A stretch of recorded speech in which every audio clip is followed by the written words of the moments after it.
This is a vending machine in Los Angeles. It's in a shopping mall, and it sells fish eggs. It's a caviar vending machine. This is the Artomat, an art vending machine that sells small artistic creations by different artists, usually on small wood blocks or matchboxes, limited edition. This is Oliver Medvedik. He's not a vending machine, but he is one of the founders of GenSpace, a community biolab in Brooklyn, New York, where anybody can go and take classes and learn how to do things like grow E. coli that glows in the dark, or learn how to take strawberry DNA.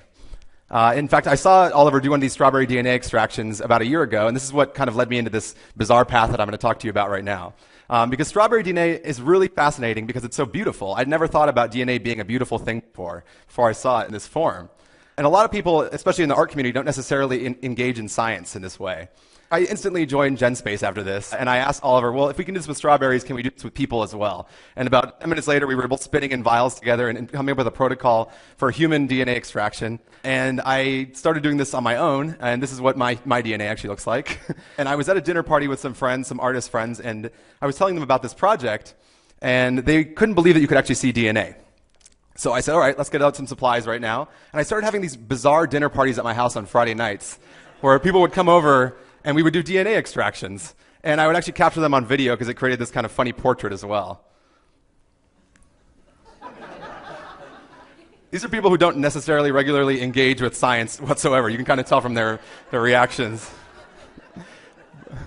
But they became fascinated by it, and it was really exciting for me to see them get excited about science.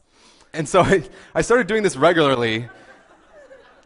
It's kind of an odd thing to do with your Friday nights, but this is what I started doing. And I started collecting a whole group of my friends' DNA in small vials and categorizing them. This is what that looked like. And it started to make me think about a couple of things. First of all, this looked a lot like my Facebook wall. So in a way, I've created sort of a genetic network, a genetic social network, really. And the second thing was, one time a friend came over and looked at this on my table and was like, oh, why are they numbered? Is this person more rare than the other one?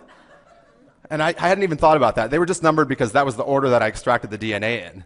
But that made me think about sort of collecting toys and this kind of thing that's going on right now in the toy world with blind box toys. And being able to collect these rare toys, you buy these boxes, you're not sure what's going to be inside of them. But then when you open them up, you have different rarities of the toys. And so I thought that was interesting. I started thinking about this and the caviar vending machine and the Artomat all together. And some reason I was one night drawing a vending machine, thinking about doing paintings of a vending machine, and the little vial of my DNA was sitting there. And I saw this kind of beautiful collaboration between the strands of DNA and the coils of a vending machine. And so, of course, I decided to create an art installation called the DNA vending machine. Here it is.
So the DNA vending machine is currently in a couple galleries in New York, and it's selling out pretty well, actually. We're in the first edition of 100 pieces, hoping to do another edition pretty soon. I'd actually like to get it into more of a metro hub like Grand Central or Penn Station, right next to some of the other actual vending machines in that location.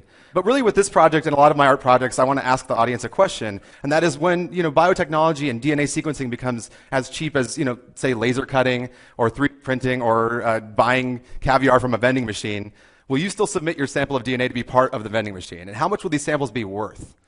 And will you buy someone else's sample? And what will you be able to do with that sample? Thank you.